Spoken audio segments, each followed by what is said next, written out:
फुलंब्री तालुक्यातील महात्मा गांधी राष्ट्रीय ग्रामीण रोजगार हमी योजनेअंतर्गत फुलंब्री तालुक्यात राबवण्यात येत असलेल्या मातोश्री पाणंद रस्ते योजनेच्या कामातील घोटाळा प्रकरणात धामणगाव येथील 61,74,922 रुपयाचा अपहाराचा संशयावरून 2 ग्रामसेवकांना कारणे दाखवा नोटीस बजावण्यात आली आहे।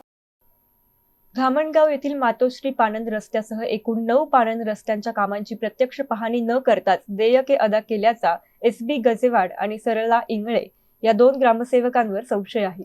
या संदर्भात जिल्हा परिषदेच्या उपमुख्य कार्यकारी अधिकारी अनुपमा नंदनवनकर यांनी सखोल चौकशी करून अहवाल सादर केलाय। त्या अहवालातील नोंदीनुसार शासनाच्या निकषांनुसार तपासणी न करता संबंधित ग्रामसेवकांनी वरिष्ठांची दिशाभूल केली असून प्रत्यक्ष काम न झालेल्या ठिकाणी मोठ्या प्रमाणावर खर्च दाखवल्याचे निदर्शनास आल्याचे नमूद केले आहे।